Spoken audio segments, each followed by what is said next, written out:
be broken. Because you are the Spirit.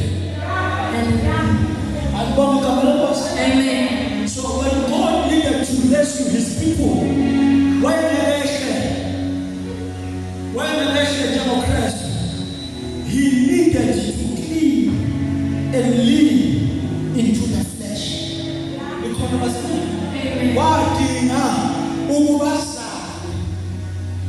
glory to Jesus. Why do you tell them?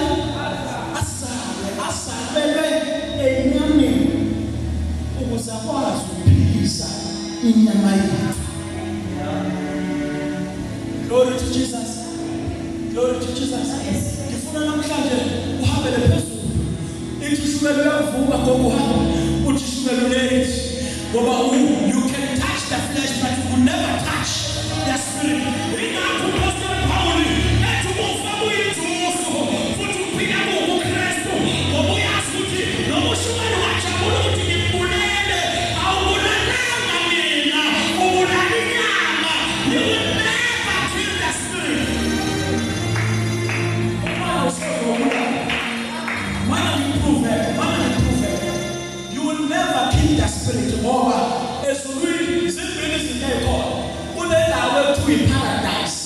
Then I will to hide this.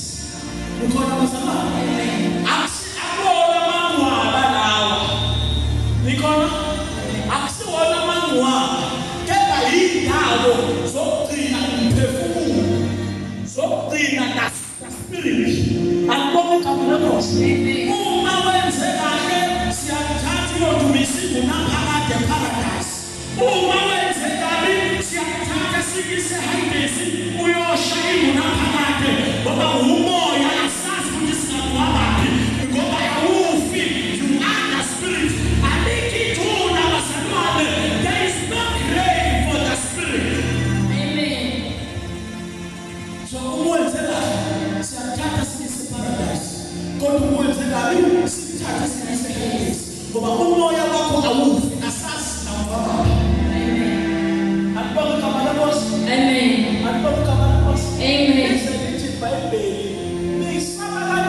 when you speak about Jesus, you have to understand what Jesus umezozala. Lithi iBhayibheli wafika ingelosi yafika kuMaria.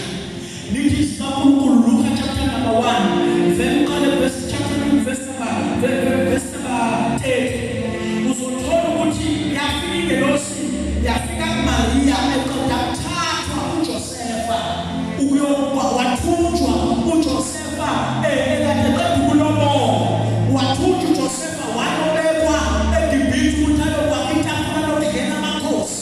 Lithi iBhayibheli bathi bethatha phuma.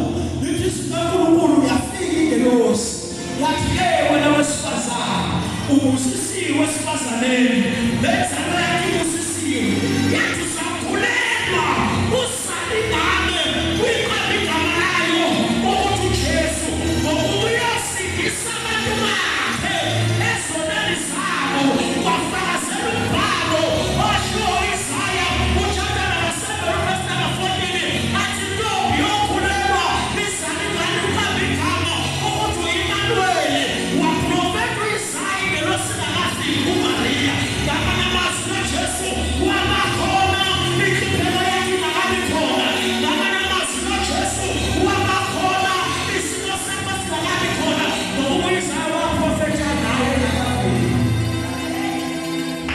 alibona igama lenkosi lithi iBhayibheli wangxuma wonke leqala uMaria wathi lokhu kuyokwenzeka kanjani ngokuba amazo wesilisa ngamanye amazwi wayeyintombi engakazanane nowesilisa nomlobolile akekho uboshiwe eGibhithe. Alibona igama lenkosi lithi isankulunkulu wathi besho njalo ephendula ingelosi wathi lokhu kuyokwenzeka kanjani ngokuba indoda yazi yathi ingelosi ngokuba kukhona utho olungenzeka kuJehova wayesathi uNkulunkulu angabezele phezu kwempilo yakho ukuthi kunezinto